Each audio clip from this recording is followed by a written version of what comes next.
What's up, y'all? It's Joe. Hey guys, it's Tiara. And we are the Lovings, back with another video. This time we wanted to share with you guys 7 things to do on spring break with your kids. 7. Most of them are educational, some of them are just kind of out. Budget friendly things that you can do that your kids will love and you don't have to spend a lot of money doing. Number 1, we have going to the bookstore. We have a bookstore here in our hometown called Half Price Books, and it's basically like a resale shop for books, but they also have stuff that you can buy that's a lot cheaper. It's used books, some stuff is new, but it's a lot of kids sections in there, educational sections, little workbooks you can buy for your kids. But basically it's a fun little trip to take with your kids, and they literally have books for like 50 cents. Definitely something you can do that's budget friendly. Your kids will remember it, they'll appreciate it, and something fun. Yeah, they do all that. You can buy and sell books. They got new books, old books. They got even DVDs, videos, tapes, all kind of stuff in there. I think that may be a national place. It might be all over. You just check and see if it's in your city, but I know we got it out here, and that's pretty cool. Yes. Number two, educational videos. The ones that we like to use are Leapfrog. They teach your kids a lot. They got a lot of sing-along. They're really good for teaching your kids, and they're educational, and they're kind of fun to watch. And it'll definitely keep their minds going while they're sitting there and not going to school every day for a week. You don't want them to, like the teacher said, get done over break. So it's something that you could do to basically keep their little brains churning with information while they're out of school, but it's not going to feel like they're in school because it's a fun video to watch.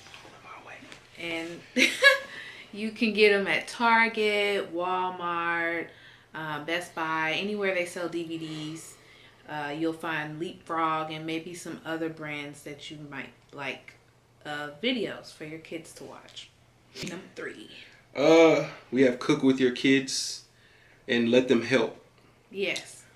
She does most of the cooking, but sometimes I get in there. I do all the cooking, to be most. Exact. I get in there sometimes. All the cooking. But anyways, cereal don't count. I don't even eat cereal. See how she talking?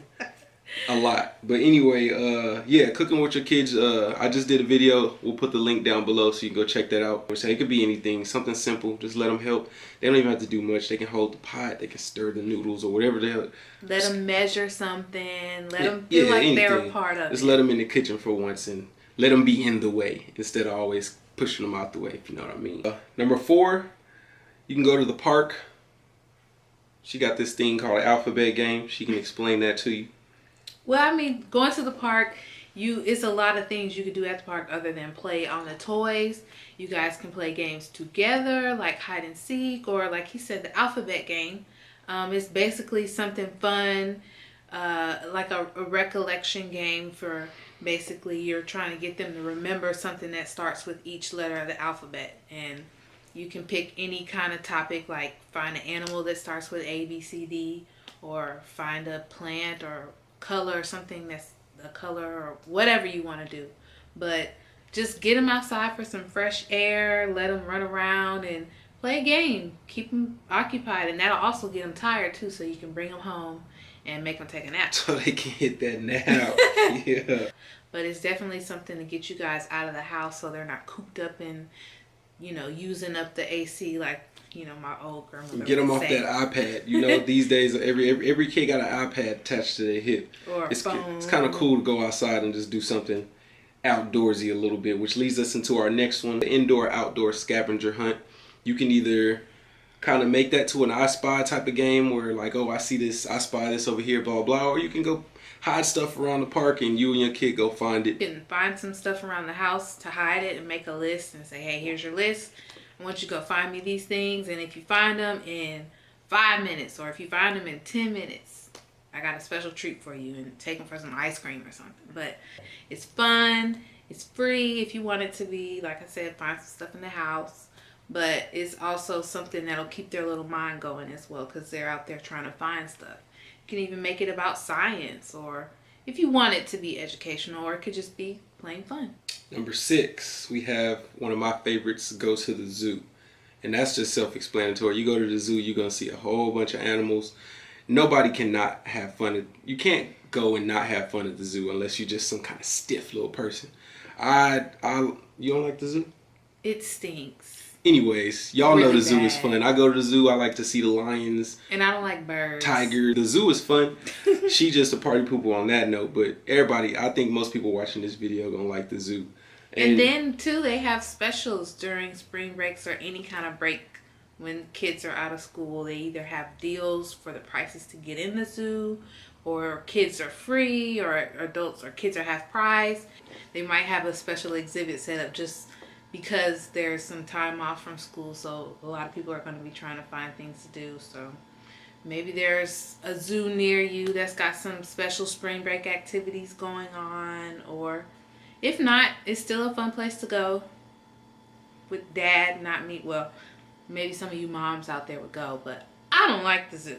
Go to the zoo. The zoo is tight. The zoo is cheap for us young couples, just young parents that don't want to spend all that bread on, oh, I want to do this, I want to do that. Take them to the zoo. Let them learn a little something. You see a few animals, get you a hot dog or something, and they be tired because you got to walk around the whole thing. And you know what they can get straight to? That nap.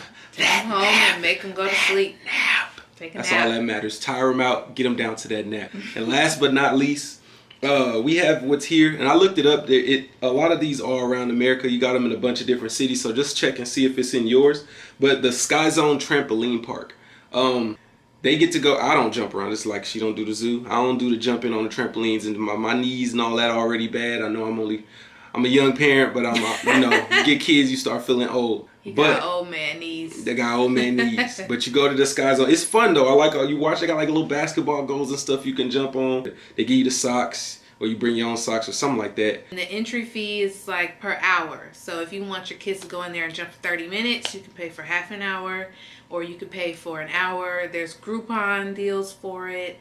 If not, it's usually about $14 an hour per kid. So got like pizza and stuff in there? They have a cafeteria. I don't know what's on the menu, but get a good old 2 hours. Get a pizza or some chicken strips or whatever they offer. Let them eat. Let them jump. That 2 hours will fly by quick. Once again, you get them in that car. They sleep before they get home. And then you get them to that crib and they get that nap. Especially if your kids are like our daughter. She thinks she's a gymnast. So she goes out there and she turns all kind of flips and runs back and forth and jump. They have a ball pit that you can jump off the trampoline into the ball pit.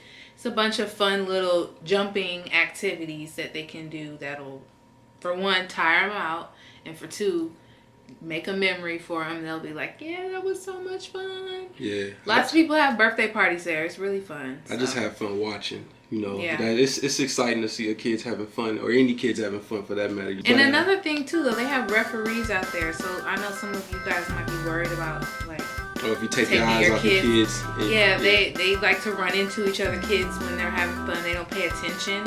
But they do have referees out there, those Sky Zone people with bright orange shirts on, that's making sure every kid has their own square to jump in, and you're not stealing someone else's square and trying to bully people on trampolines. And if my kid's out there and somebody's trying to bully her off her square, I'm getting out there, whether I have the socks or not. You need to get away from me. But they have referees. We not out here fighting kids, for all y'all. you concerned parents. They got referees. That's pretty cool, before she got crazy for a second. But that's I know y'all feel me. You wouldn't just let nobody just run over your baby in a trampoline park. They got you. They parents, baby. Look, she be chilling. But that's our all 7. Little kids out there like to jump on over. All the kids, I see y'all out there. I see